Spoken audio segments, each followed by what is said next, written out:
لله رب العالمين، والصلاة والسلام على سيد المرسلين وعلى آله وأصحابه أجمعين.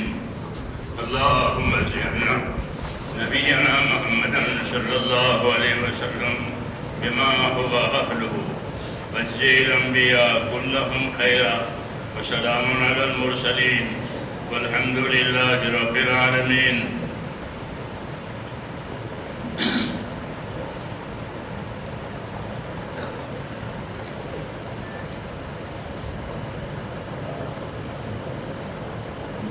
میرے بزرگوں اور پیارے بھائیوں، ہمارے ہاں نیک کاموں کا اختتام استغفار پر ہوتا ہے. آپ نماز میں بھی استغفار والی دعا پڑھتے ہیں سلام پھیرنے سے پہلے، اللہم انی ظلمت نفسی. ہر نیک کام کے بعد اور اس کے ختم پر اپنی کمی کوتاہی کے اعتراف کے ساتھ معافی مانگنا اللہ سے، اور آئندہ کے لیے مدد طلب کرنا اور ارادہ کرنا کہ آئندہ اب تک جو ہم نے کیا ہے اس میں کمی کوتاہی ہوئی ہوئے، آئندہ کمی کوتاہی سے اپنے آپ کو بچا کر کے کام کریں گے، اس کے ارادے کرنا اور اللہ تعالیٰ سے استغفار اور توبہ کرنا، یہ ہمارا کام ہے. اس لیے کہ اصل کام بنانے والی ذات جو ہے وہ اللہ کی، کام کرنے والا اور کام بنانے والا وہ ہے جس نے زمین آسمان بنایا ہے. تو اصل تو کام کرنے والا وہ ہے، اس کے پاس قدرت بھی ہے، اختیار بھی ہے. ہاں، اس کی قدرت سے فائدہ اٹھانے کے لیے ہم کو کچھ قاعدے اور اعمال دیے ہیں. ان قاعدوں پر ان عملوں پر اپنے آپ کو زندگی ڈالنے سے اللہ تعالیٰ کی قدرت ساتھ دیتی ہے اور جو مقصد ہے وہ پورا ہو جاتا ہے. اس لیے اللہ تعالیٰ سے دعا مانگنی ہے کہ دعا میں اپنی کمی کوتاہی کا اقرار اور معافی، اور جو کام ہمارے ذمہ ہے اس کی مدد، اس کی اللہ سے مدد مانگنی ہے، اس کی نیت اور ارادے کرنے ہیں کہ ہم تو آئندہ بھی انشاءاللہ کام کرتے ہیں. ایک محنت اور محنت کی نیت، یہ دونوں چیزیں ہو. لا ہجرت بعد الفتح ولکن جہاد ونیہ. ہجرت تو ختم ہو گئی، ہم اس لیے کہ مدینہ مکہ مکرمہ میں اسلام آ گیا، اب ہجرت کرنے کی کیا ضرورت ہے؟ تو کیا ہجرت نہیں ہے؟ لیکن اب ہجرت نہ ہونے کا معنی یہ نہیں کہ اب کچھ نہیں ہے، کہ اللہ کے دین کی محنت یہ جاری رہے گی. اس لیے اپنی نیتوں سے اپنے آپ کو تیار رکھے کہ جس وقت میں جو تقاضا آئے گا، جس وقت میں جو مطالبہ آئے گا، ہم اس کے لیے تیار ہیں. اور عمل سے بھی ثواب ملتا ہے، عمل سے بھی اجر ملتا ہے، اور نیت سے بھی اجر ملتا ہے.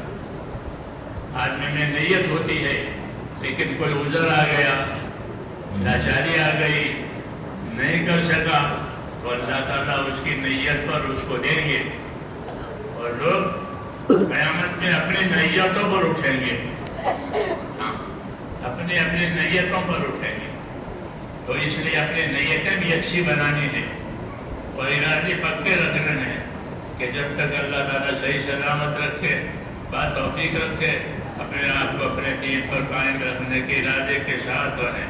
پھر جب تقاضا آئے، جب مطالبہ آئے، تو اپنی طاقت کے مطابق اس مطالبوں کو، ان تقاضوں کو پورا کرنا، یہ ہماری ذمہ داری ہے. اور آگے اس کے جو نتائج ہیں وہ نتائج تو اللہ تعالیٰ کے ہاتھ میں. اس لیے اللہ تعالیٰ سے اچھا گمان رکھو، یہ ہدایت ہے. حدیث شریف میں ہے کہ مجھ کو اللہ رسول صلی اللہ علیہ وسلم نے یہ ہدایت دی تھی کہ دیکھو تمہارا مرنا اس حال میں ہو کہ تمہارا گمان اپنے خدا کے ساتھ اچھا ہو. تو اللہ سے اچھا گمان رکھنا کہ وہ ہمارا مددگار ہے، وہ ہماری پریشانیوں کو دور کرنے والا، وہ مشکلات کو آسان کرنے والا، ہمارے راستے میں ہماری مدد کرنے والا. کہ اپنے اللہ سے اپنا گمان اچھا رکھو اور امیدوار رہو. ابشروا واملوا ما یسرکم، بشارتیں لو، فضائل سنو تاکہ امید اور رغبت پیدا ہو. وَأَمِّلُوا مَا يَسُرُّكُمْ، اور امیدوار رہو اللہ تعالیٰ سے ایسے حالات کے کہ ایسے حالات اللہ لاوے گا کہ جو تمہیں خوش کر دیں گے. تو یہ سب باتیں ہدایت میں ہیں، ہم کو بتائی گئی ہیں. حضور صلی اللہ علیہ وسلم نے اس کو سامنے بھی رکھنا ہے، سننا بھی ہے، سمجھنا بھی ہے، دوسروں کو سنانا بھی ہے، اور یہ سب کر کے پھر اللہ تعالیٰ سے مانگنا بھی ہے. اللہ کو مانگنے والا پسند ہے، نہ مانگنے والا پسند نہیں ہے. اللہ اسے محبت کرتے ہیں جو اسے ہمیشہ مانگا کرے. جسے انبیاء کرام کے پاس دعا ہوتی ہے، دعوت ہوتی ہے، دعا ہوتی ہے اور دعوت ہوتی ہے کہ وہ اللہ سے مانگتے رہتے ہیں. چھوٹی بھی چیز، بڑی بھی چیز، بے کسی میں بھی مانگتے ہیں، اچھی حالت میں بھی مانگتے ہیں، ہر حالت میں مانگتے ہی رہتے ہیں. وَيَدْعُونَنَا رَغَبًا وَرَهَبًا وَكَانُوا لَنَا خَاشِعِينَ، کہ شوق سے، خوف سے ہمارے ساتھ معاملہ رکھتے ہیں اور ہمارے ساتھ خوش و خضوع سے معاملہ رکھتے ہیں اور ہم سے مانگتے رہتے ہیں. اس لیے اپنے آپ کو مانگنے کا بھی عادی بناؤ. ہاں، کہ ہم اللہ کی مدد کے بغیر کچھ نہیں کر سکتے. ہاں، اللہ کی مدد کے بغیر کچھ نہیں کر سکتے، اور جو کچھ ہو رہا ہے وہ بھی اللہ کی مدد سے ہو رہا ہے. وَمَا رَمَيْتَ إِذْ رَمَيْتَ وَلَكِنَّ اللَّهَ رَمَى. وَمَا رَمَيْتَ إِذْ رَمَيْتَ وَلَكِنَّ اللَّهَ رَمَى. ایک دفعہ حضور صلی اللہ علیہ وسلم نے دشمنوں پر مٹھی پر راہ پھینک رکھی تو ان کی آنکھوں میں گری تو وہ نامراد ہو گئے. تو اللہ نے فرمایا کہ وہ جو راہ پھینکی تھی مٹھی پر، وہ تم نے نہیں پھینکی، وہ ہم نے پھینکی، ہماری طاقت سے وہ گئی تھی. جی ہاں، تو ایسے جتنے کام ہوں گے میرے بھائیوں وہ اللہ سے ہوں گے، اللہ کی طاقت سے ہوں گے. اللہ کر رہا ہے، اللہ کر رہا ہے.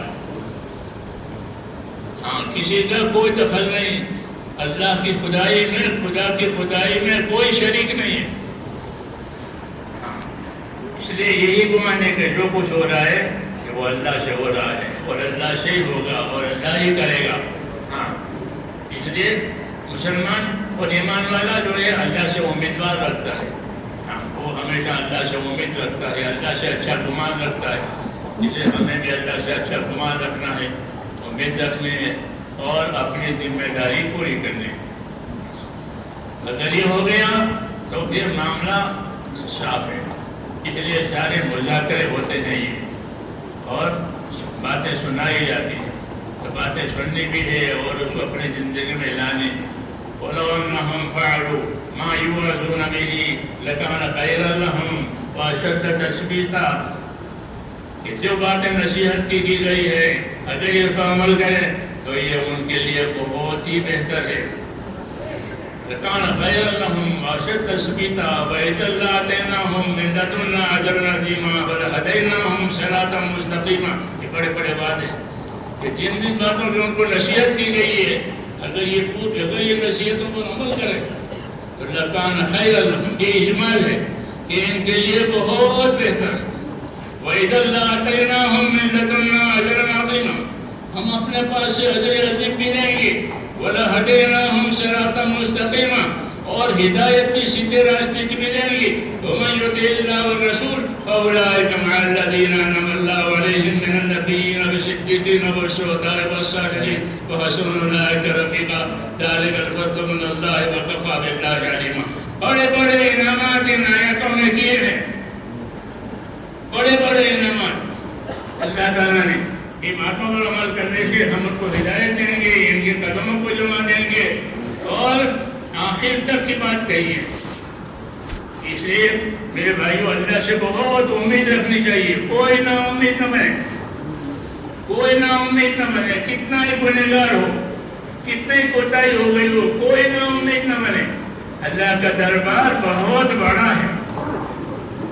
حضور صلی اللہ علیہ وسلم کی رحمت بہت زیادہ ہے.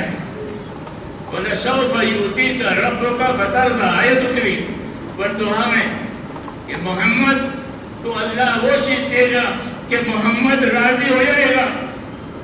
دیکھو کہ محمد کو اللہ وہ چیز دے گا کہ محمد راضی ہو جائے گا.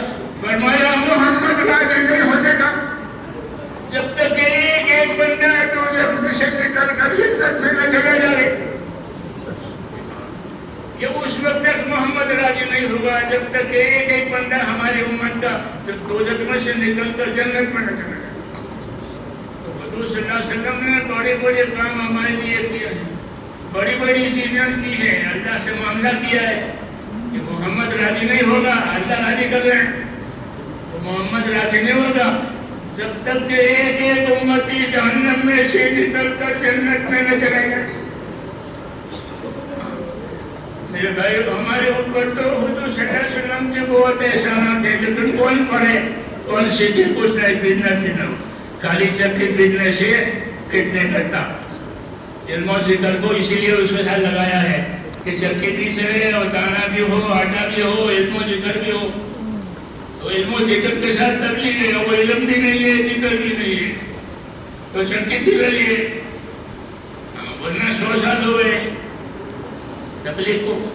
جی ہاں، اس لیے میرے بھائیوں اپنی حالت پر نظر کرنی ہے اور اپنی ذمہ داریوں کو سمجھ کر سیکھ کر پورا کرنی ہے. رو میں نہیں بہنا، ایک رو جا رہی ہے، ایسا نہیں ہے. ہمارا کام ایمان میں بھی ہے، علم و ذکر میں بھی ہے، عبادت میں بھی ہے، اخلاق اخلاص میں بھی ہے. یہ سب ہمارے کام کے اجزاء ہیں. اس لیے اس کو سمجھنا اور اللہ تعالیٰ سے اس کو مانگنا، اللہ سے مانگنا کہ سب سے پہلے اخلاص مانگے کہ اللہ مجھے تیرے کام کے لیے مخلص بنا دے، کہ تیرا کام تیرے لیے کروں. بس اللہ کا کام اللہ کے لیے. اخلاص دین ہے کہ یکفیک العمل القلیل. اپنے اندر اخلاص پیدا کر لے، تھوڑا عمل بھی کافی ہو جائے گا. جی ہاں، تو اخلاص نیت ہمارے حضرت جی فرماتے تھے، اخلاص نیت اتباع سنت، اخلاص نیت اتباع سنت، یہ دو چیزیں ہماری مشری ہیں. کہ تبلیغ جو ہے وہ اتباع کے لیے ہے، ورنہ ہم تو ہیں مسلمان، ہمارے پاس تو خرافات بھی نہیں ہے. جی ہاں، ہمارے عمل بھی اچھے ہیں اور ہمارے طریقے بھی اچھے ہیں. کہ تبلیغ تم سے اتباع کرانے کے لیے ہے کہ اپنے نبی کا اتباع کرو. تو اس لیے اپنی زندگیوں کو اتباع والی بنانی ہے. اسی مقصد ہے. اللہ ہم سب کو اس کی توفیق عطا فرمائے.